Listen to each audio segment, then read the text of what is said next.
오늘은 내 인생의 건축자 예수 그리스도 13번째 시간 아름답게 나이 들기라는 제목으로 주의 몸된 교회와 또한 하나님의 아름다운 집으로 저와 여러분을 지어가시는 하나님의 그 선하신 뜻이 무엇인지 함께 말씀을 통해 살펴보도록 합니다. 먼저 오늘 본문 보도록 하죠. 열왕기상 11장 4절과 5절 말씀 함께 보도록 합니다.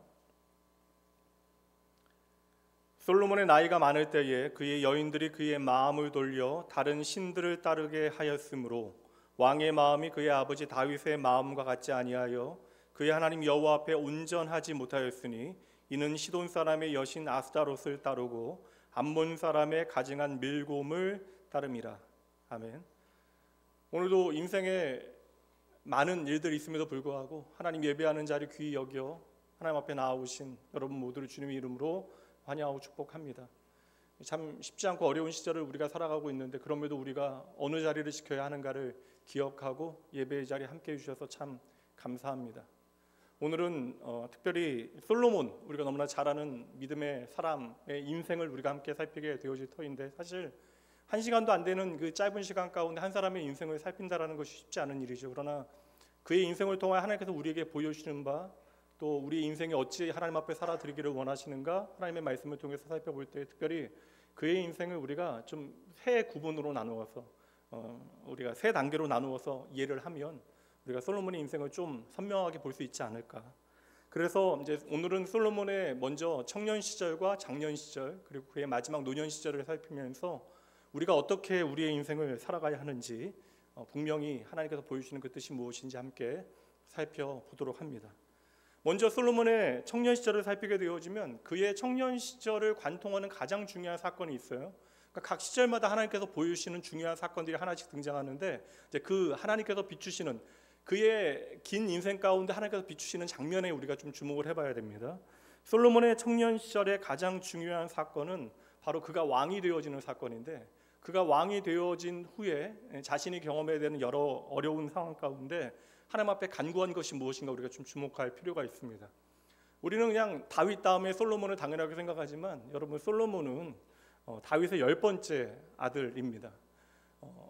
왕가의 여러 가지 이제 문제들이 있긴 했지만 사실 솔로몬이 왕이 되어질 수 있는 여건은 전혀 아니었어요. 사실 엄정히 따져보면 네 번째 왕자였던 아도니아가 권력에 대한 어떠한 욕구도 강했고요. 또 여러 솔로몬을 다윗을 따르던 다윗의 충신들도 이 아도니아 왕자가 왕이 되어지는 것이 합당하다라고 여겼습니다. 그런데 하나님께서는 예상치 못한 솔로몬을 다윗에 이어 왕이 되게 하신 것이죠. 그렇게 왕이 되어진 솔로몬은 이제 사람들은 잘 몰랐겠지만 하나님 앞에 이제 그 마음의 두려움을 가지고 기도를 하게 되어집니다. 그리고 하나님께서는 그에게 무엇이든지 네가 원하는 것을 내가 들어주겠다 이야기하셨을 때에 여러분 잘 아시는 대로 솔로몬은 하나님 앞에 무엇을 구하게 되어지죠? 이제 지혜를 구하게 되어집니다. 그리고 교회 다니는 사람이나 다니지 않는 사람이나 솔로몬이 참 지혜로운 왕이라고 하는 것을 우리가 어떻게 좀 알 수 있는 중요한 에피소드가 하나 성경에 등장을 하죠. 잘 아시는 대로 이제 두 명의 여인이 한 아기를 데리고 와서 서로 이 아기가 나의 아들이다라고 주장할 때에 솔로몬이 내린 그 판결이 무엇이었습니까? 그 아이를 정확하게 반으로 나누어서 두 여인에게 나누어 주라. 그를 통하여 이제 엄마의 모성을 확인하는 그 명령을 통하여 진짜 엄마가 누구인가를 가려내는, 사실 어찌 보면 이게 증거가 없는 상황 가운데 누가 진짜 엄마인가를 가려내는 정말 명판결로 많은 사람들이 솔로몬을 아주 지혜로운 왕으로 우리가 떠올리게 되어집니다. 그러니까 교회 다니지 않는 사람도 그 지혜로운 왕 하면 솔로몬 왕을 다들 떠올리게 되어져요. 여러분 아시는 대로 솔로몬의 선대 왕이 누구입니까? 그 유명한 다윗이잖아요. 그러니까 왕이 되어지고 나니까, 그러니까 내가 왕이 되고자 하는 게 그단 욕구가 있었는지 없었는지는 모르겠지만 왕이 될 수 있는 상황이 아니었는데 솔로몬은 왕이 된다고요? 하루아침에 왕이 되어진 다음에 이 나라를 다스릴 수 있는 어떠한 역량이 나에게 부족하다는 사실을 깨닫게 되어져. 그래서 하나님 앞에 계속 기도하기를 내가 이 나라를 잘 다스릴 수 있는 지혜가 필요합니다라고 간구하게 되어지는데, 성경은 이 솔로몬의 첫 번째 이 청년 시절에 가장 빛나는 순간을 이 부분으로 기록하여 우리에게 보여주고 있다는 것입니다. 그리고 여러분들이 아시는 대로 솔로몬이 하나님 앞에 구했던 것이 지혜라고 우리가 알고 있는데, 그럼 그 장면을 정확하게 봐서 솔로몬이 원했던 지혜가 무엇인지 먼저 말씀을 통해 확인해 보도록 할까요? 열왕기상 3장 9절 말씀입니다. 오전 시간이니까 우리가 함께 읽어보도록 할까요? 누가 주의 이 많은 백성을 재판할 수 있사오리이까? 듣는 마음을 종에게 주사 주의 백성을 재판하여 선악을 분별하게 하옵소서. 옳고 그름을 우리가 기준을 가지고 판단하게 되어지지만 정말 옳고 그름을 분별하는 것이 얼마나 어려운 일이에요. 그래서 솔로몬이 나의 부족을 깨닫고 하나님 앞에 겸손히 구한 것이 무엇입니까? 분별력이에요. 무엇이 옳은지 무엇이 그른지를 분별할 수 있는 지혜를 주시옵소서. 근데 이것은 사실 솔로몬이 구한 결과가 되어지는 것이고요. 그 지혜는 결과가 되어지는 것이고, 솔로몬이 정말 구했던 것이 무엇인가? 다시 말씀 보여주세요. 3장 9절. 무엇이죠? 솔로몬이 정말 구한 것은 바로 듣는 마음이 되어집니다. 그러니까 이 장면의 백미는 하나님 앞에 내가 듣고자 하는 그 마음의 중심, 하나님께서 우리에게 보여주시는 것은 그냥 표면적인 지혜가 아니라, 그냥 재판을 잘할 수 있는 능력이 아니라, 솔로몬이 그 마음의 중심으로부터 내가 하나님의 말씀을 듣겠습니다 라는 그 듣는 마음을 하나님께서는 우리에게 이제 강조하여 보여주시는 거예요. 그래서 솔로몬은 우선은 겸손했습니다. 그래서 사실 믿음의 사람들은 교만하고자 하는 마음들이 일어날 때에도 언제나 하나님의 말씀 앞에 겸손하여야 하는데, 솔로몬은 자기의 부족을 정확하게 깨닫고 이제 왕이 되어지는 것이 인생의 목적의 마지막이 아니라 왕이 되어졌기 때문에 제대로 왕 노릇하기 위하여 진짜 왕은 하나님이시고 나는 이 나라를 맡아서 책임져야 할 터이니 청지기로 하나님 앞에 듣는 마음을 달라라고 이제 간구하게 되어지는 거예요. 그리고 솔로몬의 지혜가 어떠한 것인가를 우리는 보통 솔로몬의 지혜하면 에피소드로 생각해요. 말씀드린 대로 그 재판, 두 어머니와 한 아기의 이야기를 떠올리게 되어지지만 성경이 솔로몬의 지혜에 대해서 밝혀주는 중요한 말씀들이 많이 등장하거든요. 그가 얼마나 지혜로운 사람이었는지를 말씀을 통해 확인해 보도록 합니다. 4장 30절부터 말씀 보도록 할게요. 솔로몬의 지혜가 동쪽 모든 사람의 지혜와 애굽의 모든 지혜보다 뛰어난지라. 그는 모든 사람보다 지혜로워서 예스라 사람 에단과 마올의 아들 헤만과 갈골과 다르다보다 나음으로 그의 이름이 사방 모든 나라에 들렸더라. 그가 잠언 3,000가지를 말하였고 그의 노래는 1,005편이며 그가 또 초목에 대하여 말하되 레바논의 백향목으로부터 담에 나는 우슬초까지 하고 그가 또 짐승과 새와 기어다니는 것과 물고기에 대하여 말한지라. 사람들이 솔로몬의 지혜를 들으러 왔으니 이는 그의 지혜의 소문을 들은 천하 모든 왕들이 보낸 자들이었더라. 그러니까 솔로몬의 지혜에 대해 설명하면서 성경은 우리에게 상당히 낯선 이름들을 이제 펼쳐서 보여주고 있는데, 여기 에단과 헤만과 갈골 다르다. 당시에 우리는 모르지만 당시에 그 동방 문화 가운데, 그러니까 이집트와 애굽까지 다 포함한, 그러니까 에티오피아와 그 밑에 남단에 있는 아라비아 그 모든 지역까지 포함한 가장 뛰어난 지혜자들, 가장 뛰어난 선생들의 이름을 지금 기록해 놓고 있는 거예요. 애굽과 아라비아 그 지역의 모든 나라들의 지혜자들의 이름을 열거하고 그들 모두를 합친 것보다 솔로몬의 지혜가 더 뛰어났다라고 말씀하고 있는 것이죠. 게다가 솔로몬의 지혜를 이야기할 때 단순히 잘 판단할 수 있는 판단력만을 이야기하는 것이 아니라 그가 얼마나 지식이 많은 사람이었는가. 솔로몬은 당시 여러분 오늘과 같이 정보를 쉽게 얻을 수 있는 시대가 아니었기 때문에 이게 정보의 양 자체가 이제 그 사람의 능력을 보여주던 시대였다라는, 그러니까 지극히 제한된 정보를 가질 수 있는 시대 가운데 솔로몬이 얼마나 많은 정보를 가지고 있는가. 그러니까 그가 걸어다니는 백과사전과 같았다. 그러니까 뭐 물리나 생물에 대한 지식도 그에게 충분하였고, 더불어 이게 이과적인 능력뿐만 아니라 수많은 지혜서와 노래를 만들어냈던 그러니까 천재적인 예술가였다. 그러니까 양쪽 방면에서 너무나 뛰어난 그러한 능력을 발휘했던 사람이 바로 솔로몬이었다. 그리고 그의 지혜는 단지 이제 잘 판단할 수 있는 능력뿐만 아니라 그의 방대한 지식을 근거로 한 것이기 때문에 수많은 나라에서 솔로몬의 지혜가 무엇인지를 배우기 위하여 이제 사람들을 보냈다라고 말씀하고 있는 거예요.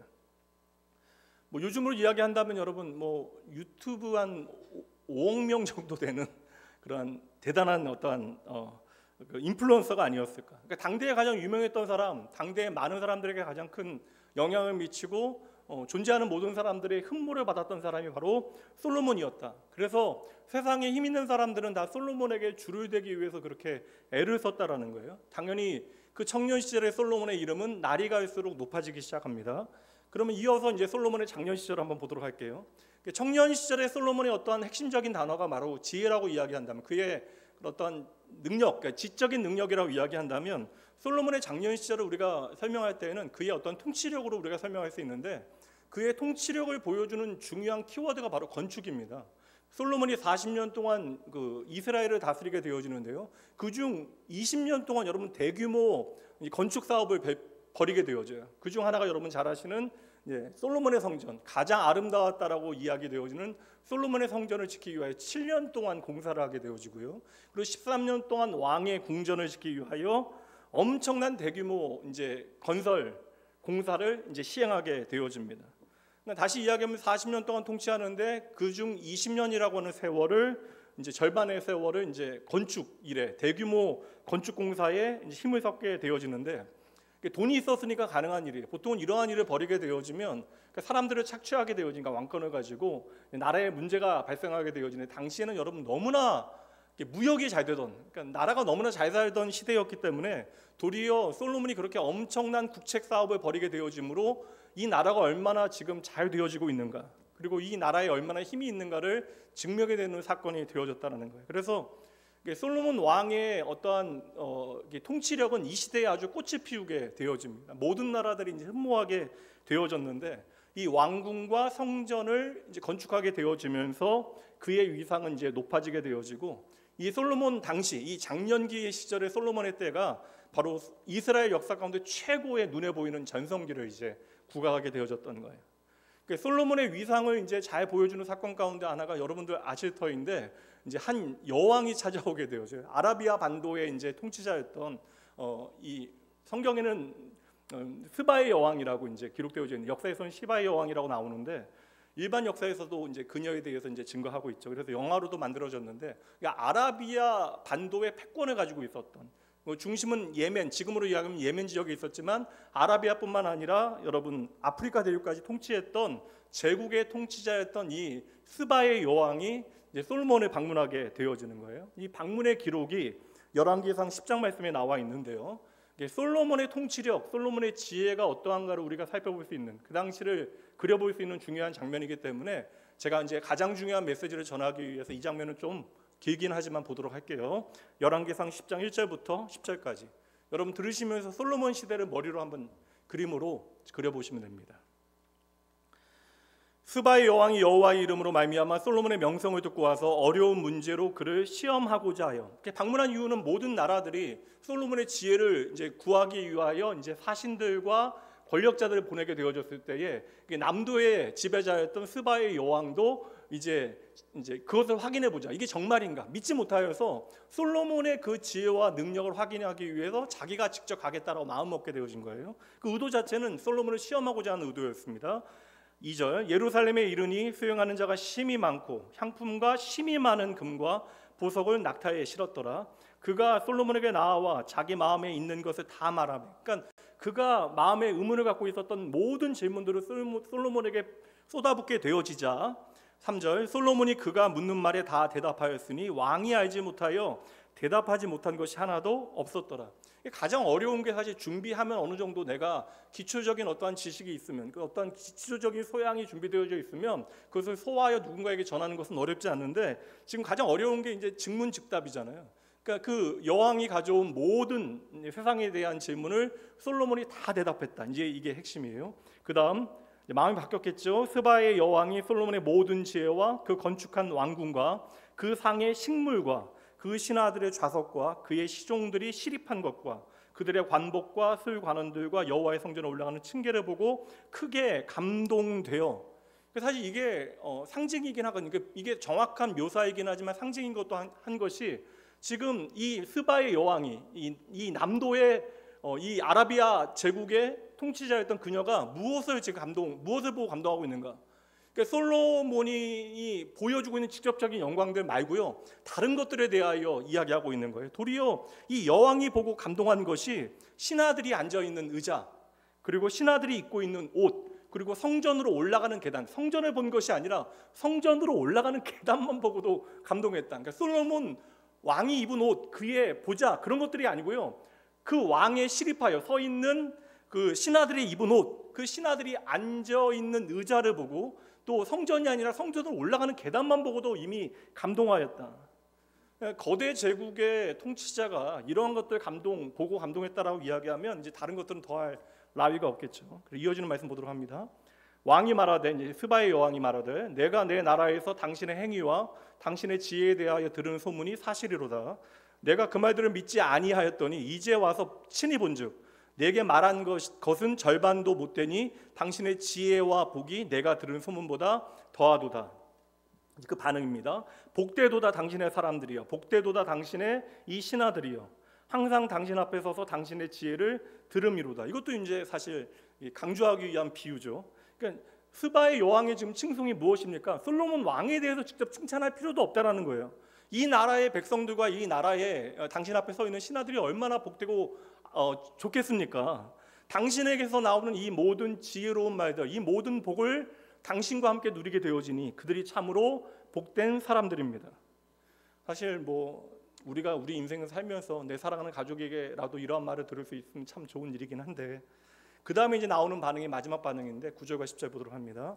당신의 하나님 여호와를 송축할지로다. 그러니까 솔로몬의 모습을 보고, 그러니까 얼마나 잘 사는가에 대한 문제는 중요한 게 아니에요. 왜냐하면 이 여왕도 이미 더할 수 없는 제국의 통치자입니다. 그러니까 이게 솔로몬이 얼마나 높은 자리에 올라갔나, 그것은 그녀를 감동시키는 것이 아닌데, 솔로몬이 어찌 그 나라를 통치하는지, 그의 지혜를 보고 그가 어찌 이 나라를 다스리고 있는가를 확인하게 되어지니까 그 여호와 하나님에 대해 송축하게 되어진 것이죠. 그러니까 솔로몬이 행하는 모든 것들이 하나님을 증거하는 일이 되어졌던 것이고, 그래서 그녀가 고백하기를 여호와께서 당신을 기뻐하사 이스라엘 왕위에 올리셨고 여호와께서 영원히 이스라엘을 사랑하심으로 당신을 세워 왕으로 삼아 정의와 공의를 행하게 하셨도다. 하나님의 정의와 공의를 행하는 일에 솔로몬을 사용하셨다, 이렇게 고백한 거예요. 그리고 10절 말씀에 이에 그가 금 120달란트와 심이 많은 향품과 보석을 왕에게 드렸으니 스바의 여왕이 솔로몬 왕에게 드린 것처럼 많은 향품이 다시 오지 아니하였더라. 이게 솔로몬에게 그 여왕이, 스바의 여왕이 바친 선물이 어마어마한데 그중 으뜸이 무엇이에요, 여러분? 금 나오잖아, 금 120달란트, 120달란트. 그러니까 1달란트가, 금 1달란트가 27kg 정도 되니까, 이렇게 얘기하면 금 120달란트 정도 되면 금 3톤이거든요. 이거 계산이 됩니까, 여러분? 이게 계산 안 할게요. 이거 할 수 있는데 일부러 안 했습니다. 이거 계산해봤자 의미가 없는 일이기 때문에. 금 3톤과 또 심이, 이건 최상의 강조금인데, 많은 향품과 보석을 솔로몬에게 드렸는데 이후로도 이와 같은 선물을 솔로몬이 받은 적이 없다. 그리고 이후에 누구도 여러분 솔로몬과 같은 이러한 이렇게 향품을 받은 적이 없다라는 거예요. 보세요. 솔로몬의 장년 시절은 그의 업적을 그냥 우리가 생각하기에는 대규모 건축 사업을 통하여 성전과 엄청난 왕국을 지었다, 그를 통하여 그의 위세를 보였다. 그러나 중요한 건 무엇이에요? 솔로몬에게 주어진 그 모든 지혜와 재물을 가지고 나라를 잘 경영한 거예요. 그러니까 다른 나라의 통치자들이 와서 보기에도 솔로몬을 통하여 그 나라가 강성하게 되어지고 백성들이 잘 살게 되어졌다는 것입니다. 그래서 당시에 솔로몬의 부와 영광이 하늘을 찌를 것과 같았다라는 것이 그의 이제 장년기에 대한 이제 성경의 설명이 되어지는 거예요. 여러분 보세요. 청년기와 장년기까지 볼 때 이보다 더 좋은 사람이 어디 있어요? 성경에. 그러니까 우리가 바라는 가장 이상적인 모습을 가지고 있잖아요. 요셉과 같이 신실한 사람이 있지만 얼마나 인생의 바닥과 어려움들을, 구덩이에서 힘들어했던 그 아픔의 시간들을 우리가 다 알고 있기 때문에, 사실 어떻게 보면 그 청년기와 장년기를 가장 멋지게, 우리가 이보다 더 좋을 수 없다라고 생각할 정도로 보냈던 사람이 바로 솔로몬 아닙니까?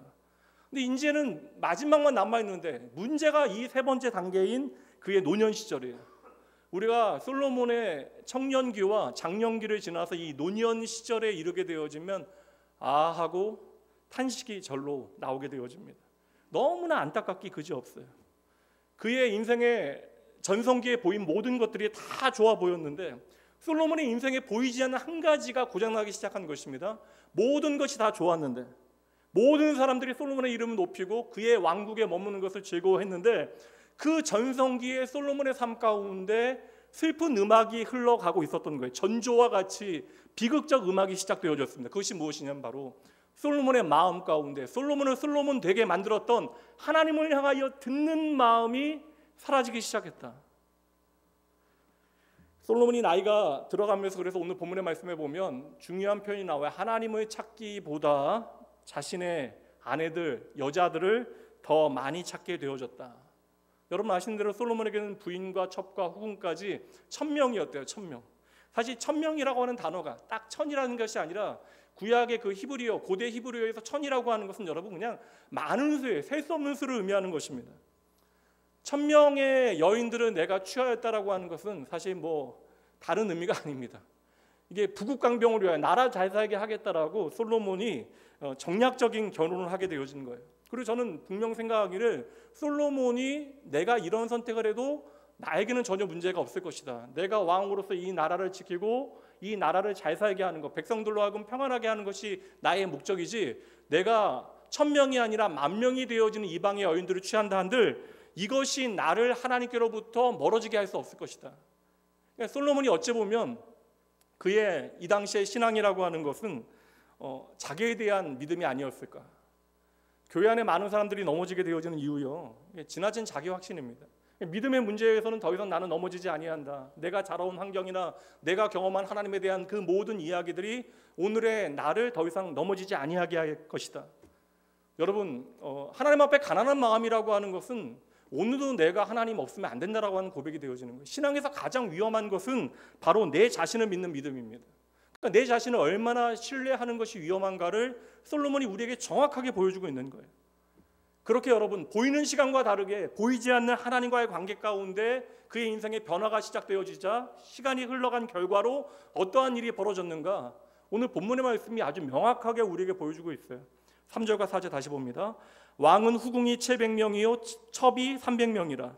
그의 여인들이 왕의 마음을 돌아서게 하였더라. 솔로몬의 나이가 많을 때에 그의 여인들이 그의 마음을 돌려 다른 신들을 따르게 하였으므로 왕의 마음이 그의 아버지 다윗의 마음과 같지 아니하여. 그러니까 다윗 왕 이후로 모든 왕의 기준, 하나님께서 보시는 왕의 기준은 이제 다윗이 되어지는데 솔로몬의 그 마음이 왕의 아버지였던 다윗의 마음과 같지 아니하였다. 그래서 그 결과가 무엇이? 그의 하나님 여호와 앞에 온전하지 못하였다. 우리가 좀 거리감 있게 솔로몬을 바라보게 되어지면 이 문장들 아무것도 상관없는데 이 모든 말씀들을 오늘 저와 여러분의 삶에 이제 대입해서 생각해 보면 한 줄 한 줄이 숨이 막히는 그런 표현들이에요. 그 여인들이 솔로몬의 마음을 돌아서게 하였더라. 여기엔 빠진 표현이 있어요. 무엇으로부터 솔로몬의 마음을 돌아서게 만들었는가? 그의 마음은 언제나 하나님을 향하여 듣는 마음으로부터 출발했는데 어느새 하나님께로부터 그의 마음이 돌아서게 되어졌다. 그렇게 하나님으로부터 그의 마음이 돌아서게 되어진 결과가 무엇입니까? 바로 우상 숭배가 되어진 거예요. 청년 시절 그렇게 겸손하게 하나님 앞에 의탁하였던, 하나님 앞에 얼마나 눈물을 많이 흘렸겠습니까? 하나님 아니면 안 된다라고 생각했던, 그리고 하나님만을 의지했던 솔로몬, 작년 시절에 하나님께서 주신 그 모든 달란트와 은사를 통하여 엄청난 일들을 이루어내게 돼요. 모든 사람들의 칭찬과 칭송을 받게 되어집니다. 모든 사람들이 솔로몬을 향하여 박수치게 되어져요. 이때 여러분 정말 조심해야 됩니다. 근데 인생의 마지막 순간에 그 귀하고 아름다운 모든 것들이 한순간에 무너지게 되어졌던 것이죠. 우리가 거리감 있게 솔로몬을 바라보게 되어지면 그냥 마지막에 이 모습 보면 그 생각할 수 있어요. 야, 그 아버지 그 아들이구나. 여자 좋아하다가 이렇게 인생 망가졌구나. 여러분, 솔로몬은 여자를 좋아한 게 아니에요. 하나님 앞에 듣는 마음이 어느 순간으로부터 사라지게 되어지자 솔로몬은 세상에 열심히 보험을 들기 시작한 것입니다. 이스라엘 역사 가운데요, 가장 큰 영토를 차지하게 되어졌을 때가 다윗 왕 때입니다. 그러니까 다윗 왕은 날마다 전쟁을 치러야만 했어요. 그러니까 수많은 나라들이 이제 이스라엘을 침공하기 위하여 이제 공격해 왔고 다윗은 가장 앞장서서 그 전쟁을 치르게 되어지고 그 모든 전쟁을 승리하게 되어집니다. 그리고 영토가 나날이 확대되어지는데 그렇게 영토가 확대되어져서 어느 정도까지 확대되어지냐면 백성들 수에 비교할 때 나라가 더 커지면 안 될 정도로, 그러니까 나라를 관리하기 위하여 불필요한 자원이 소용되어질 때까지, 사용되어질 때까지 나라가 커지게 되어진 거예요. 그러니까 다윗 왕 때 보면 여러분 살기 어려운 척박한 지역을 빼놓고는요, 사막과 광야 그런 곳 빼놓고는 모든 땅을 다 얻게 되어집니다. 근데 아버지 때는 당연히 그렇게 그 땅을 영토를 확장해야 되니까 얼마나 많은 전쟁과 피를 흘려야 했어요. 그러니까 이제 솔로몬이 더 이상 해야 되는 일은 영토를 확장하는 것이 아닙니다. 그러니까 솔로몬이 중요한 어떤 외교나 국방 정책을 펼치게 되어지는데, 이제 솔로몬이 해야 되는 것은 이제 국가의 어떠한 그 제국의 국경을 확대하는 것이 아니라 아버지가 내게 물려준 그 제국의 방어선을 잘 지켜내는 일이 가장 중요한 이제 사명이 되어졌던 것이죠. 그를 통하여 백성들 평화롭게 잘 먹고 잘 살게 하는 거, 이거 얼마나 중요한 일입니까? 왕의 책무예요. 그러기 위해서 주변 나라들 잘 관리해야 되는 것이고, 전쟁이 없어야 되는 것이고, 국경 관리도 이렇게 철저하게 해야 되는 것이죠. 그러니까 이것을 잘할 수 있는 방법을 솔로몬이 나름 간구한 거예요. 그게 당시에 가장 보편적인 방법이었던, 모든 사람들이 솔로몬을 흠모하게 되어지니까 이 나라에서 공주 데려오고 저 나라에서 공주 데려오고 힘 있는 가문이나 왕족들에게 자녀들을 이제 데려와서, 그 여자들을 데려와서 결혼하는 일을 통하여 이제 화친의 정책을 펼치게 되어졌던 것이죠. 그리고 이 결혼들 때문에 여러분 1000명의 여인들이 왔다. 이것은 모든 사람들이 지금 솔로몬과 함께 연결되어지기를 원했던 거예요. 그리고 그 결과로 40년의 통치 기간 가운데 어떠한 전쟁 없이 태평하게, 큰 문제 없이 나라를 아주 잘 살게 평화롭게 만들었다라는 것입니다. 근데 중요한 게 뭐냐면, 하나님께서 이스라엘 백성들 가나안 땅에 들어갈 때 두 가지 명하셨어요. 첫 번째는 이방 여인들과 결혼하지 말라. 그리고 나라의 왕에게는 군대 두지 말라. 그래서 다윗 왕도 군대가 얼마나 큰가를 셈하다가 하나님 앞에 크게 혼나게 되어지잖아요. 그러니까 이방 여자들과 결혼하지 말라. 이건 외국인들과 결혼하지 말라는 것이 아니라, 이제 가나안 땅에 가서 너희가 세상의 모든 하나님 없는 문화들을 보게 되어질 터인데, 너희가 하나님의 백성으로 세상과 구별되어지는 삶을 살아야 된다. 거룩한 하나님의 백성으로 살아가기 위해서 이제 이방 민족들과 결혼하지 말 것에 대해서 하나님께서 명령하셨고, 두 번째, 군대를 주지 말라라는 것은 백성을 지키는 것은 군대가 아니라 바로 하나님이시다. 너희는 하나님을 의지하여야 되는 하나님의 백성이다. 이 나라의 진짜 왕은 하나님이시다라는 의미가 되어지는 거예요. 근데 솔로몬 왕 때 여러분, 나라는 가장 잘 살게 되어졌는데 이 두 가지 모두를 다 무시하게 되어졌던 것이죠. 이 명령은 여러분, 하나님의 백성들을 보호하기 위하여, 백성들을 지키시기 위하여 하나님께서 만들어 놓은 어떤 가이드라인, 그 방어선이 되어지는 것인데, 솔로몬이 스스로 이 모든 방어선을 한순간에 허물어지게 만들었던 것입니다. 솔로몬의 말년에 대해서 성경을 설명할 때 무엇이라고 이야기하고 있어요? 수많은 여인들이 왔는데 그들이 다 우상을 가지고 오잖아요. 내가 섬겼던 드라빈과 내가 섬겼던 모든 우상들을 가지고 왔는데, 그래서 솔로몬은 그들을 선대해야 되니까 신전도 지어주고 다 그런 거예요. 근데 자신은 이런 것들이 영향을 받지 아니할 것이라고 자신했겠죠. 근데 여러분, 결국 그 결과가 무엇입니까? 솔로몬이 백성들 잘 살게 만들겠다, 내 자녀들 잘 되게 만들겠다. 결국 그런데 그의 아들 르호보암 때에 왕국은 북이스라엘과 남유다로 분리하게 되어져요. 나뉘어지게 되어지는, 이게 여러분 권력의 다툼이 아니라 성경 무엇이라고 이야기해요? 솔로몬 때문이었다. 결국은 그 두 나라 다 제국에 멸망하게 되어지고, 아스루와 그 다음에 여러분 바벨론에 멸망하게 되어져서 포로로 비참하게 끌려가게 돼요. 성전 다 무너집니다. 그리고 이스라엘 백성들이 디아스포라, 흩어져서 살아가게 되어진 그 원래 시작이 바로 솔로몬 때문이었다. 성경이 이렇게 말씀하고 있다는 거예요. 여러분, 이거 잘 보셔야 됩니다. 왜 솔로몬에 대한 이야기가 이렇게 기록되어져 있을까? 솔로몬이 얼마나 이 땅 가운데 위대하고 엄청난 삶을 살았는가, 이거 보여주는 목적이 아닙니다.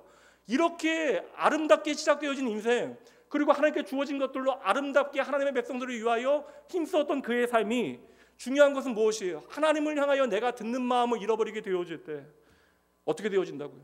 그 결과가 우상숭배이다. 세상의 보험 들고 양다리 걸치게 되어지는 것이다. 누가 처음부터 여러분 하나님과 세상의 거짓된 것들에 양다리를 걸치고 살아가겠습니까?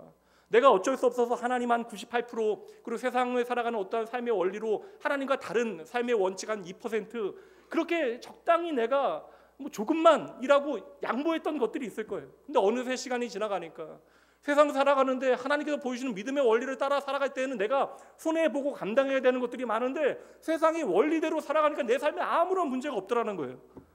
그러다 보니까 계속해서 세상이 나에게 보장해주는 보험도 되게 되어지고 양다리 걸치게 되어지는 것이죠.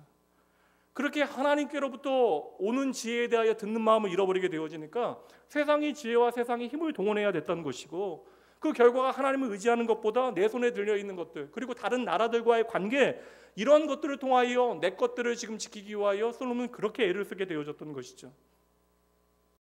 솔로몬이 보여주는 믿음이 무엇입니까, 여러분? 하나님은 절대적이라는 거예요.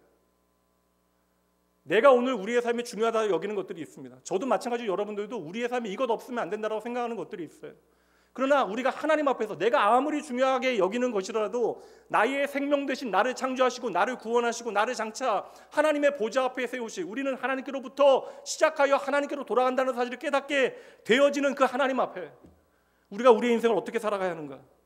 내가 중요하게 생각하는 모든 것들이 있다 할지라도 하나님 앞에서는 그것들을 상대화하는 것, 오직 하나님만이 나의 삶의 절대적인 나의 예배의 대상이 되어지고 세상인 그 어떤 것도 하나님 앞에 나의 예배의 대상이, 나의 추앙의 대상이 될 수 없다는 사실을 깨닫는 것, 이것을 잊어버리게 되어지니까, 하나님을 향해 듣고자 하는 마음이 사라지게 되어지니까 나도 모르게 그렇게 자신하였던 솔로몬의 마음 가운데서도 하나님이 밀려나기 시작한 거예요. 말씀드린 대로 처음에는 안 그랬을 것입니다. 다윗처럼 하나님을 사랑했을 것이고 예배를 사랑했을 것이고 기도하는 것을 깊이 중요하게 여겼을 거예요. 저는 솔로몬의 비극이 무엇이라고 생각한다면, 눈에 보이는 더할 수 없이, 그러니까 세상의 어떠한 것과도 비교할 수 없는 아라비아 제국의 통치자가 보기에 올라가는 계단만 보고도 감동하게 되어지는 눈에 보이는 아름다운 성전을 짓고서 그의 삶은 우상 숭배했어요. 그러니까 아름다운 성전에 들어가 예배하면서도 결국에는 하나님과 멀어지게 되어졌고, 결국 하나님 대신 아내들의 우상을 붙들게 되어졌던 것이죠. 그러니 여러분, 솔로몬이 얼마나 대단했는가, 참 부럽다. 120달란트의 금 부럽다. 그게 아니라는 거예요. 잘 지어가던 건물이 한순간에 무너지게 된 거예요. 정말 공든탑이 여러분 무너지게 되어진 것입니다. 그렇게 하나님 마음에 쏙 들었던 솔로몬이었는데, 오늘 그의 인생의 마지막 순간에 대한 하나님의 말씀을 한번 들어보도록 하시죠. 11장 9절입니다. 솔로몬이 마음을 돌려 여호와 이스라엘의 하나님 여호와를 떠남으로 여호와께서 그에게 진노하시니라. 솔로몬이 하는 모든 일이 하나님을 아프게 하는 일이에요. 슬프게 하는 일입니다. 답답하죠.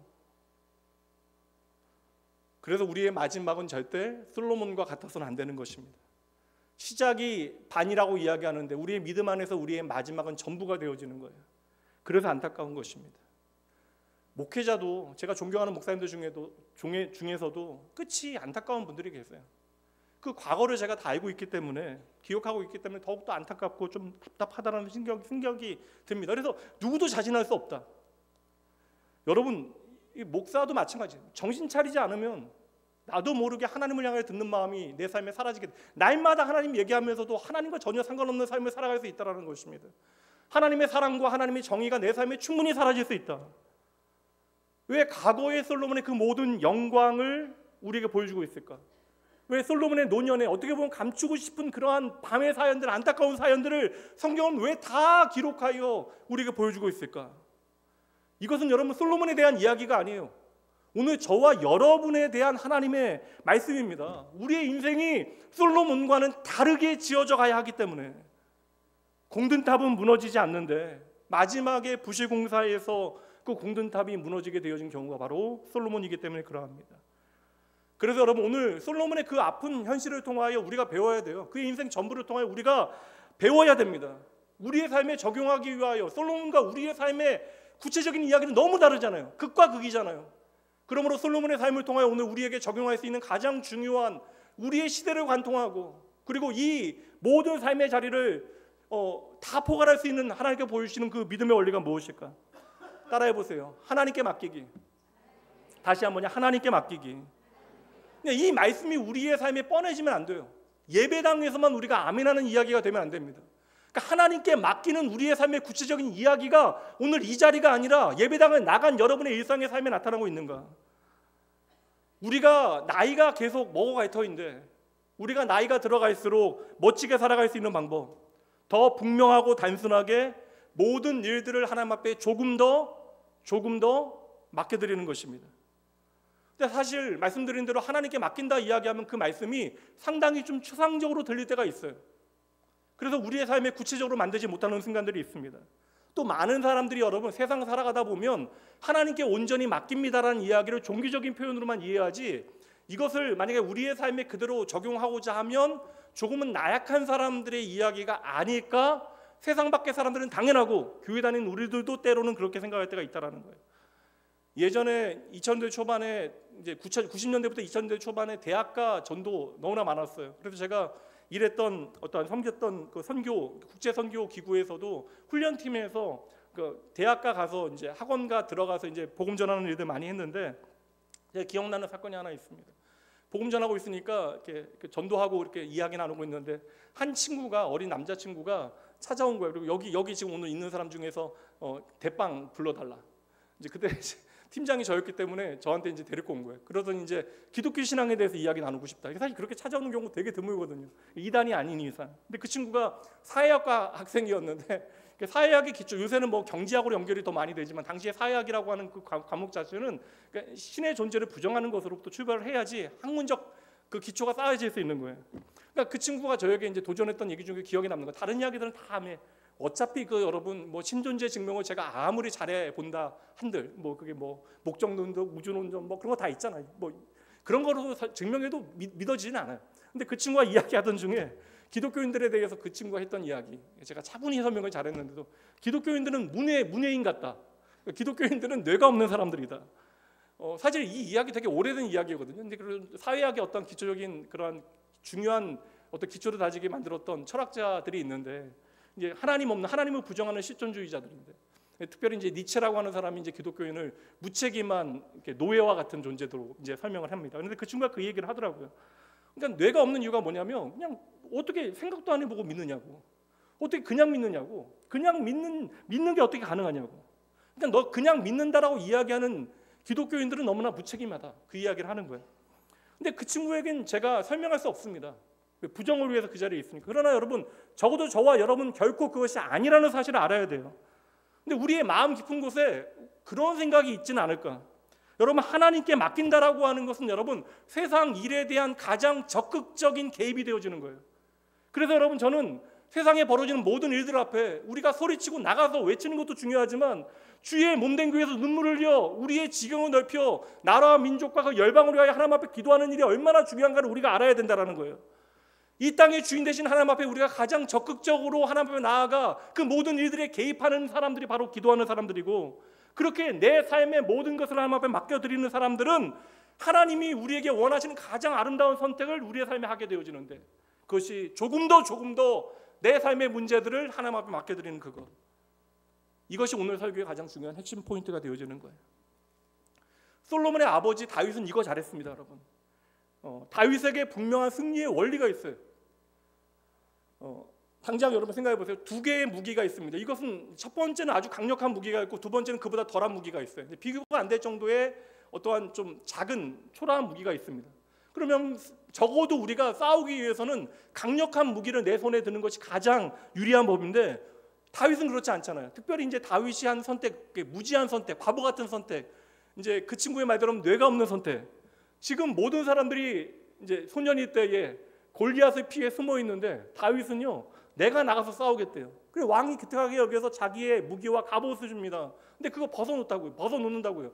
뭐라도 왕의 무기를 가지고 나가는 것이 유리하죠. 근데 다윗은 그 무기들 다 내려놓고 이제 냇가로 가서 손에 맞는 돌멩이 주워서 이제 전쟁을 하러 나가는 거예요. 말도 안 되는 것입니다. 그래서 우리가 이러한 사건들을 이야기할 때 세상의 기준으로 이야기하면 다윗이 골리앗을 싸워 이기는 건 불가능해요. 그러니까 사람들이 생각은 뭐예요? 내게 맞지 않는 왕의 무기보다는 내 손에 맞는 돌멩이가 훨씬 더 유리하다. 누가 그렇게 나가겠습니까? 완전 무장하고 있는 거인인, 나하고는 모든 기능적인 어떠한 능력 자체가 차이가 있는 그 왕과 그 장군과 나가서 싸우는 일에 어떻게 물맷돌을 가지고 나가는 것이 승리의 원리가 되어질 수 있겠냐라는 거예요. 여러분 오해하지 마세요. 내게 맞지 않는 왕의 무기보다는 내게 맞는 돌멩이가 낫다. 이게 여러분 승리의 원리가 되어지는 것이 아니에요. 세상의 법칙은 그냥 그렇게 해석하고자 하는 거예요. 누구도 그렇게 나가서 싸우지 아니합니다.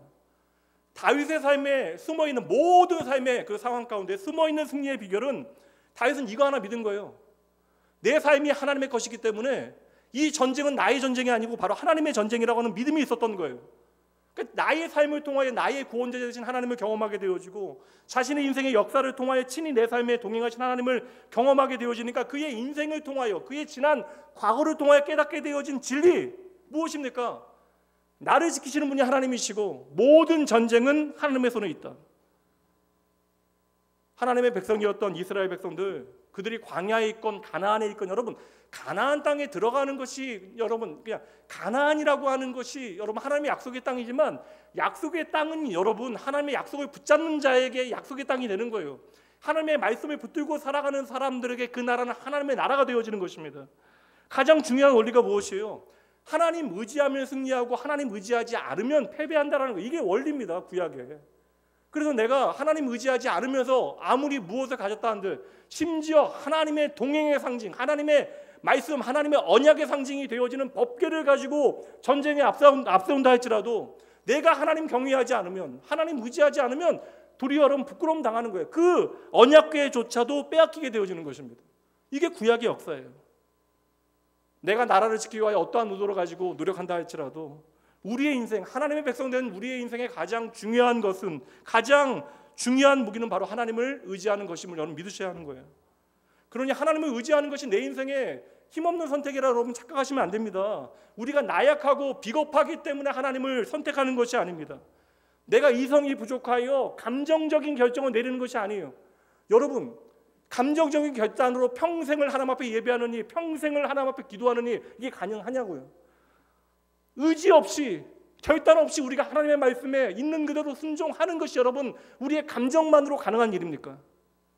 우리가 도리어 냉철하게 지난 나의 삶을 돌아보고 하나님의 말씀을 살펴보게 되어질 때 우리가 깨닫게 되어진 한 가지 진리가 있어요. 그래서 우리는 좋은 길을 선택하는 것입니다. 세상이 무엇을 말하든지 간에 우리가 하나님 의지하여 내 인생이 가장 안전하다, 이 사실을 깨닫는 것, 내 삶의 모든 자리에서 하나님을 의지하는 것만이 나의 힘이 되어진다. 오늘 얼마나 어려운 시절을 살아가고 있어요. 근데 잘 생각해보면 우리의 모든 삶의 자리가 버겁고 힘든 자리예요. 조금 더 잘 먹고 많은 것들을 누리고 편안한 집에서 좋은 차 타고 다니는 것처럼 여겨져도 우리의 삶의 모든 시간들은 여하튼 우리가 감당해야 되는 몫이 있는 것이고, 그렇게 우리의 인생에 내가 책임지지 못하여 내가 홀로 두려워하는 순간에 우리가 내려야 되는 가장 적극적이고 중요한 일은 무엇입니까? 하나님을 더 의지하는 일, 하나님께 모든 것을 맡겨드리는 일, 이게 가장 구체적이고 적극적인 선택이 되어져서 우리의 삶에 나타나야 하는 것이죠.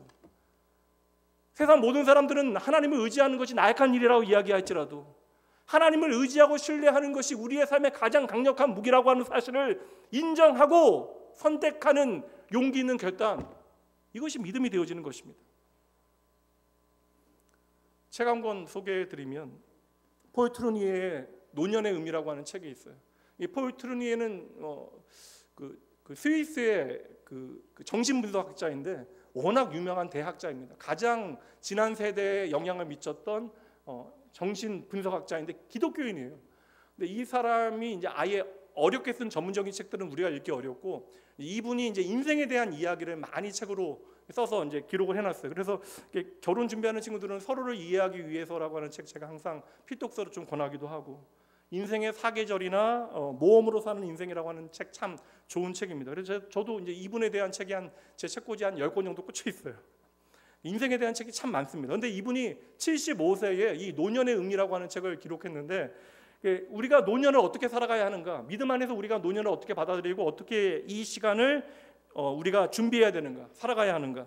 근데 그중 이제 챕터 5번째 챕터에 수용을 위하여, 그러니까 우리가 어떻게 우리의 인생을 수용해야 되는가, 이 인생의 시간을 어떻게 받아들여야 하는가에 대한 내용 가운데 중요한 한 구절을 여러분들에게 좀 소개해 드릴게요. 다 읽기는 어려우니까 부분 2페이지에 걸쳐 있는 내용을 제가 발췌해서 여러분들에게 그대로 읽어드리도록 합니다. 한번 잘 들어보세요. 아름다운 노년을 위하여는 내려놓기가 필요하다. 내려놓기는 힘을 추구하려는 의지로부터의 해방이다. 하나님은 강력한 손으로 우리를 다시 붙잡으시고 우리는 다시 하나님께 모든 것을 맡기는 것이다. 우리 이 노년은 이 준비를 해야 된다는 거예요. 하나님께 모든 것을 맡기는 내려놓기는 나에게는 세상을 등진다는 뜻이 전혀 아니다. 이런 비판을 우리가 듣잖아요. 오히려 폭넓고 더 깊이 세상에 관심을 갖는다는 것이다. 다시 한번 마지막 문제 한번 읽어드릴게요. 하나님께 모든 것을 맡기는 내려놓기는 나에게는 세상을 등진다는 뜻이 전혀 아니다. 오히려 폭넓고 더 깊이 세상에 관심을 갖는다는 것이다. 여러분, 우리가 하나님 안에서 내 삶에 대하여 귀히 여기게 되어지면, 사실 건강한 자존감과 정체성은 우리의 삶에 참 중요한데, 이것은 우리가 노력해서 얻어지는 것이 아니에요. 조건을 통하여 얻어지면 어느 순간 그 조건이 사라지게 되어지면 그냥 무너지게 되어집니다. 우리의 건강한 자존감과 우리의 정체성의 이유가 하나님 그리고 그의 사랑과 그의 은혜로 말미암는 것이라면, 우리가 하나님 안에서 내 인생을 좀 귀히 여기고 아름답게 여기게 되어질 때 한 가지를 깨닫게 되어지는 거예요. 하나님께 내 인생을 맡겨드리는 것이 가장 좋은 일이구나. 그리고 이 원칙이 언제 힘을 발휘해야 됩니까? 힘들 때요. 어려울 때. 내 인생에 답이 없을 때. 우리에게 주어진 모든 달란트요, 이 땅에서 사용하는 거예요. 여러분, 오해하지 마세요. 여러분들이 그렇게 애써 내가 내 손에 잡고 붙잡기를 원하는 이것이 나만 지켜주는 게 아니라 내 자녀도 지킬 것이다, 내 자손도 지킬 것이다. 근데 어떠한 자원이나 어떠한 재능이나 시간이 지나면 돈, 여러분, 효용은 계속 떨어져요. 여러분, 돈의 효용이 안 떨어진다고 생각을 하시잖아요. 목사이다 보니까 다양한 사람들 많이 만나요. 예. 미국에 제가 목회했던 실리콘밸리에서는 미국에서 가장 부동산 많이 가진 한인 할아버지도 만났어요, 장로님. 근데 저희 식사 같이 하는 모임이었는데, 그때 예배 같이 드리고 엔지니어도 모여서 같이 식사하는 자리였는데, 그분 여러분 80 넘으시니까 식사도 못 하세요. 그러니까 뭐 음식 그렇게 돈이 많은데, 저희도 그렇게 맛난 음식으로 대접하시는데 그분은 식사 못 하신다고요. 아무리 많은 돈으로도 여러분 안 되는 거예요. 돈이 있다라고 해서 그 돈으로 내가 마음대로 내 인생을 살 수 있는 것이 아닙니다. 여러분, 그거 깨달아야 돼. 인생은 다 나이 들어가요. 여기 조금 젊은 사람, 저같이 조금 젊은 사람도 있고 나이 든 사람도 있습니다. 그냥 인생은 다 똑같이 나이 들어가는 거예요. 제가 깜짝 놀란 게, 무언가를 짚고 이제 어디서 일어날 때, 저도 모르게 바닥에서 일어날 때 무릎을 짚고 일어나요. 손을 들고도 일어날 수 있었는데, 옛날엔. 죄송합니다, 선배님들. 결국 우리에게 주어진 달란트라는 것은 여러분, 그것을 통하여 하나님께서 우리의 삶에 어떻게 함께 하시는가를 잘 증명해내는 일에 사용되어줘야 돼요. 그리고 하나님의 뜻대로 우리의 인생을 잘 살아드리고 우리가 인생을 마무리하는 그 순간에 하나님 앞에 다 돌려드리는 것이 마땅한 일입니다. 여러분, 우리가 나이가 들어가면서 우리의 인생이 솔로몬과 다르게 정말 아름답기를 원한다면, 어떤 인생이라도, 이 자리에 있는 어떤 인생이라도 하나님을 더 많이 의지하는 것이 우리 인생의 최고의 복이라고 하는 사실을 아셔야 돼요. 전 나온교회 안에 그러한 복된 인생을 살아가는 믿음의 사람들, 믿음의 선배들이 있기에 저는 이 교회도 소망이 있다고 확신합니다. 오늘 솔로몬은 우리의 삶에 부정할 수 없는 교훈을 주고 있는 거예요. 모든 영광을 누리잖아요. 모든 사람들이 박수쳐 치고 흠모하잖아요. 근데 그 마지막에 무너지게 되어집니다. 마지막에 엉망이 되어져요. 내가 가진 것으로 하나님을 더 의지하는 일에 실패하게 되어집니다. 그렇다면 우리의 인생이 하나님을 더 의지하기 위하여, 내가 조금 더 하나님을 향하여 내 삶을 맡겨드리기 위하여 우리는 무엇을 해야 될까? 제가 얼마 전에 그 병원, 내과, 제가 자주 다니는 병원이 있는데, 그 병원 이제 가서 이제 거기 손님이 너무 많아가지고, 손님인가요? 환자들이 너무 많아가지고 항상 뭐 30분 이상 기다려야 돼요. 근데 제가 이제 뭐 연락해놓고 가면 약 받는데 그냥 받아오면 되는데, 그냥 목사인지라 다 목사인 거 아는데 가서 약만 받아오는 게 새치기 하는 것 같아서 저는 가서 기다립니다. 그냥. 근데 한 번은 기다리다가 보통 그래서 예약해놓고 1층에 가서 이제 카페에서 잠깐 뭐 설교 준비하거나 책 보다가 또 올라가서 하긴 하는데, 사람들이 너무 많아가지고 한 번은 그냥 아무것도 안 가지고 가서요, 그냥 가서 앉아 있는데 책꽂이에 여러 책들이 있더라고요. 그래서 한 권 꼽아서 이제 보니까 첫 페이지에 이제 보험사 광고가 나오는데 트리플 30이라고 하는 게 그 헤드라인 밑에 이제 광고가 실린 거예요. 뭐냐면 평균 수명이 늘어나면 사람들이 오래 산다. 그래서 인생에는 트리플 30, 그러니까 30년씩 3번의 시간들이 있다. 오늘 나눈 얘기하고 좀 비슷한 얘기인데, 처음 그래서 30년은 인생을 나를 위하여 잘 준비하고 성장하는 기간, 그리고 나머지 30년은 자녀 양육하고, 그러니까 내 삶을 발전적으로 만들기 위한 시간, 나머지 이제 30년, 마지막 30년은 은퇴 이후에 이제 내 삶을 이제 살아가는 그 시간, 노년의 시기. 그러니까 광고의 의미는 분명하죠. 마지막 이제 그 30년을 위해서 뭐 하자는 거예요? 보험 들자. 이거 뭐 나쁘지 않은 얘기죠. 근데 보험사 광고대로 이야기하면 마지막 트리플 30를 잘 준비한 사람 누구예요? 오늘 솔로몬이잖아요.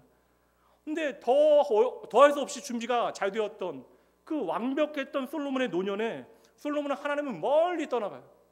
마지막 순간에 그것을 돌이킬 수 있는 기력조차 없을 때 모든 것이 헛되다라고 고백한 것이 그의 마지막입니다. 근데 여러분, 더 안타까운 건 뭔지 아세요? 내가 가지고 있는 자원과 그 능력으로요, 내 자녀들을 망가지게 만들었던 거예요.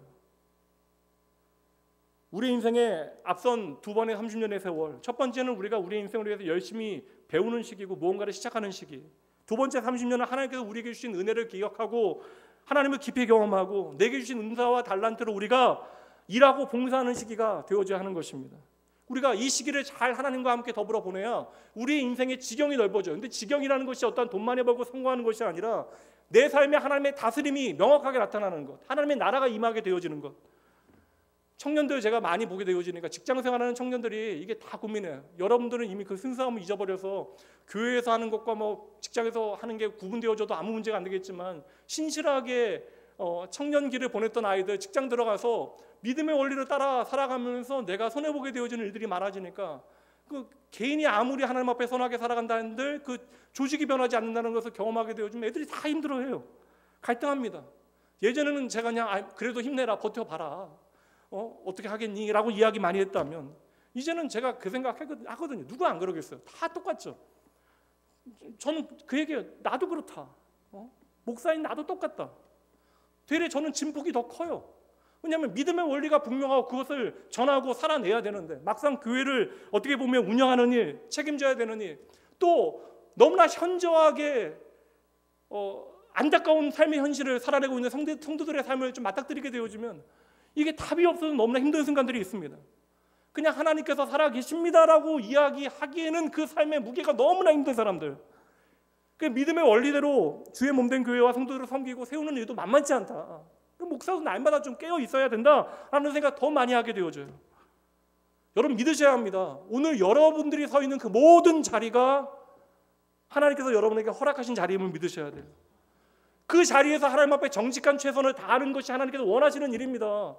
여러분 사망에 우리가 쉴만한 물된 동산에 있는 것만이 하나님의 영광이 되어지는 것이 아니에요. 도리어 하나님의 영광은 내가 사망의 음침한 골짜기에서 내게 비추는 하나님의 구원의 그 은혜의 한 줄기를 바라보고 내 인생에 찢어진 그 자리로 비추는 하나님의 은혜를 붙들고 내가 하나님 기억하고 살아갈 때, 하나님 의지하며 살아가게 되어질 때, 여러분 그 자리, 그 사망의 음침한 골짜기도 하나님의 역사의 자리, 하나님의 동행의 자리, 하나님의 일하심의 자리임을 여러분 확인하셔야 돼요. 그 자리에 바로 하나님의 영광은 임하게 되어지는 것입니다.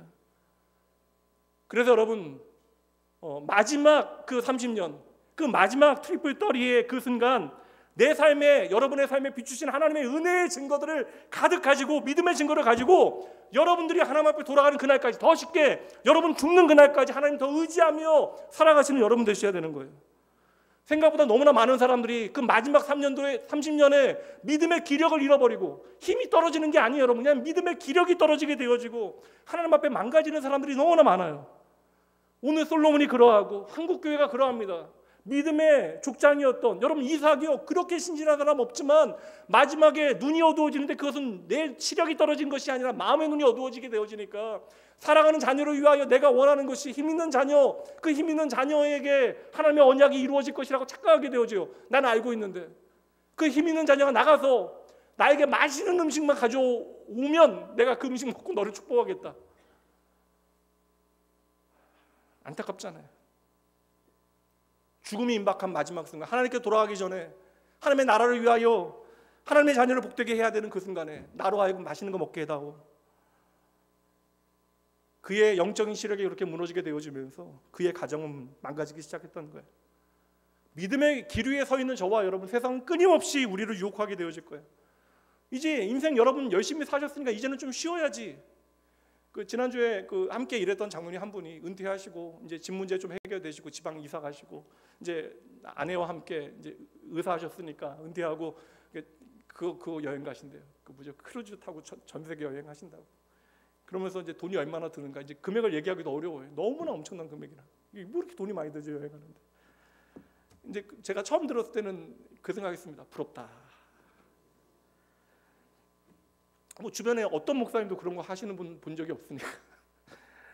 근데 인생 열심히 사셨으니까 그러실 수 있죠. 그러니까 우리가 이제 주변에서 우리에게 그렇고, 이렇게 열심히 살았으니까, 자녀를 위해서, 가정을 위해서 이렇게 열심히 수고했으니까 이제는 너를 위해 살라, 당신 이렇게 엄마 아빠 위해서 살라고, 자아를 발견하며 살라. 자녀들은 잘 얘기 안 하겠죠. 유산을 상속받아야 되니까. 그러니까 주변의 사람들 멋지게 이렇게 인생을 좀 잘 이제 살아봐라, 너를 위해서 살라, 응원합니다. 여러분 이게 속지 마셔야 돼요. 건강 후에, 여러분 은퇴 후에 여행하고 이제 취미 활동하고 그냥 맛집 찾아다니고 좋아요 여러분. 건강에 이제 온 신경을 집중하고 좋습니다. 할 수 있는 일들이에요. 그런데 여러분 그 가운데 오늘 솔로몬과 같이 치명적인 실수를 하시면 안 돼요. 여러분들이 오늘 무엇을 하건 간에 하나님과의 거리가 멀어지면 절대 안 됩니다.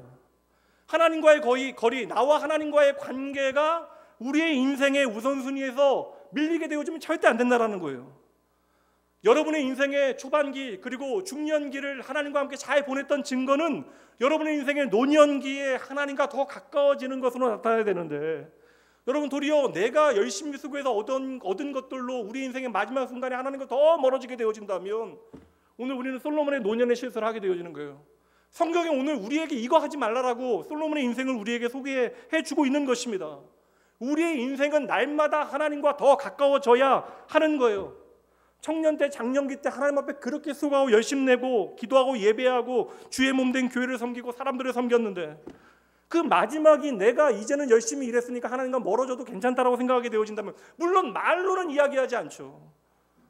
어느 날 내 삶에 예배가 사라지고 기도가 희미해지면 그것은 내 인생의 기력이 떨어지기 때문입니까?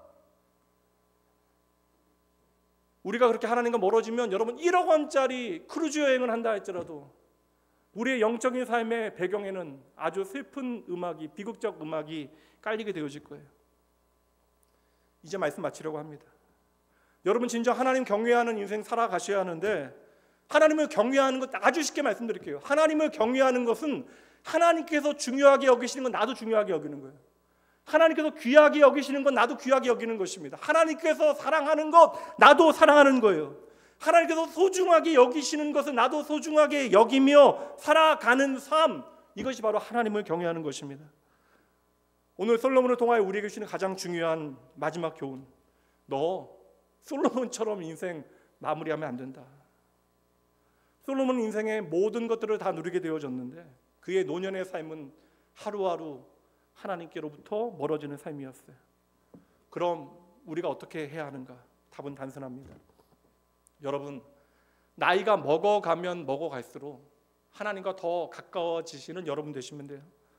이 자리에 앉아있는 저와 여러분 다 나이와 세대가 다르잖아요. 흔히들 세상 사람들 하는 얘기가 나이는 숫자에 불과하다 이야기합니다. 아니라는 거 우리 다 알잖아요.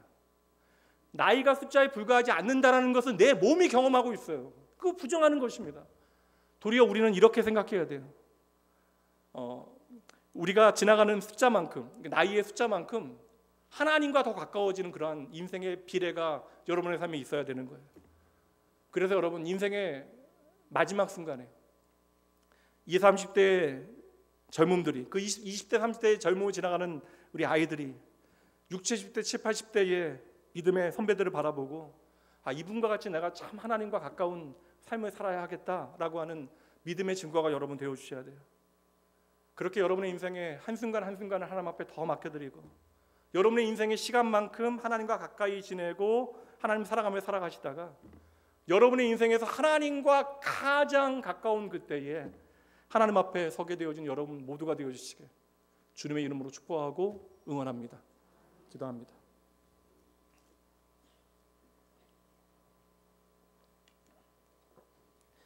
하나님 아버지, 오늘도 하나님의 은혜가 있기에 저희들 부족하지만 하나님의 마음 믿고 이 자리에 나와 있습니다. 저희들 나이가 들어갈수록 주님과 가까워지기를 원하는데 청년의 때에서 장년의 때로, 장년의 때에서 노년의 때로 갈수록 주님 더 깊이 생각하게 하시고 주님께 더 가까이 나아갈 수 있도록 주여 은혜를 더하여 주시옵소서. 내 인생 살아가며 솔로몬과 같이 내 마지막이 하나님의 아픔이 되어지지 아니하도록 날마다 주님 더 의지하고 주님께 더 많은 거 맡겨드리고 하나님 믿고 하나님 앞에서 내 소중한 인생을 하나님의 선하신 뜻대로 살아드리기 위하여 애쓰고 노력하는 귀한 복된 인생 되어질 수 있도록 하나님께로부터 듣는 마음을 잊어버리게 되어지면 우리가 멋진 성전 안에 앉아있다 할지라도 우리는 날마다 하나님으로부터 멀어지게 되어짐을 배웠습니다. 하나님, 세상의 헛된 화려한 우상들에 내 마음 다 빼앗겨 무너지지 않게 하여 주시옵소서. 우리의 인생이 모든 것이 헛되다라고 하는 깨달음으로 끝나지 아니하도록 내 인생을 복되고 아름답게 하시는 하나님과 날마다 동행하며 내 인생의 마지막 순간이 기쁨과 감사와 기대감으로 가득 찰 수 있도록 하나님께 돌아가는 그 길이 나의 기쁨 되어질 수 있도록 나의 평생에 하나님의 생명의 말씀으로 저희를 단단히 붙잡아 주시옵소서. 예상치 않은 많은 일들이 벌어져서 하나님 오늘이 참 염려되어집니다. 하나님, 전국도 어수선하고 하나님 산불이 발생하여 많은 이들이 고통당하고 있는데 하나님, 모든 고통당하는 이들을 주님께서 위로하여 주시고 하나님 이 일을 해결하기 위하여 힘쓰고 있는 모든 이들에게 하나님 용기와 지혜를 더하여 주시옵소서. 많은 이들의 헌신으로 더 이상 큰 피해 없도록 이 모든 문제들이 해결되어지게 하시고, 그리하여 이 땅의 모든 사람들에게 희망과 용기를 허락하여 주시옵소서. 특별히 하나님 이 슬픔 가운데 사랑하는 가족들을 잃은 유가족들을 위로하여 주시고, 하나님 당장 눈앞에 아버지여 중요한 생계의 수단이 되어지는 재산을 잃게 되어지고, 이 모든 어려움을 어찌 극복해야 하는지 아버지 몰라서 오늘 힘들어하는 모든 이들에게 다시 일어날 수 있는 담대한 용기와 희망을 하나님 허락하여 주시옵소서. 오늘도 깨어진 우리의 삶의 자리에 빛을 비추시어 날마다 주님께 더 가까이 나아가도록 인도하여 주시는 우리의 인생의 유일한 소망 되신 예수님 이름으로 축복하며 간절히 기도합니다. 아멘. 오늘 헌금 봉헌합니다. 여러분들 말씀 듣고 여러분들이 드릴 수 있는 정직한 고백, 하나님께서는 여러분들을 한 무리로 보시는 것이 아니에요. 한 사람 한 사람의 하나님 앞에 서 있는 그의 사랑하는 자녀로, 하나님의 백성으로 오늘 여러분의 모든 고백을 들으십니다. 말씀 앞에 내가 드릴 수 있는 가장 정직하고 아름다운 결단으로 여러분 하나님 앞에 나아가시기 바랍니다. 잠시 기도합니다.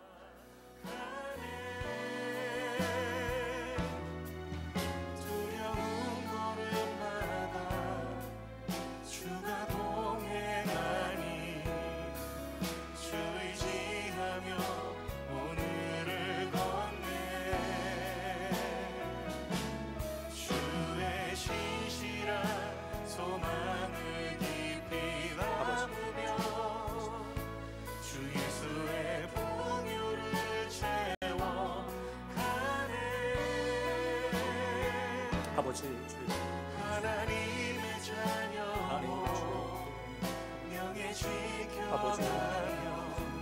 아버지 손으로 아버지 날마다 하나님께로 더 가까이 나가는 목적이 되게 해주세요.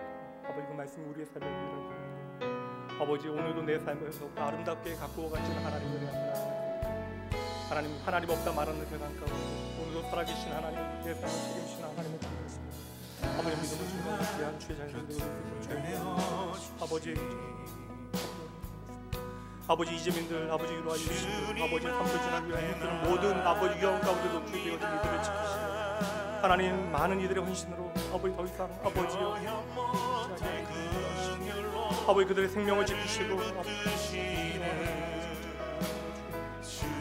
하나님 친히 아버지 역사하시는 아버지 주의 일하시기가 원합니다. 아버지 주님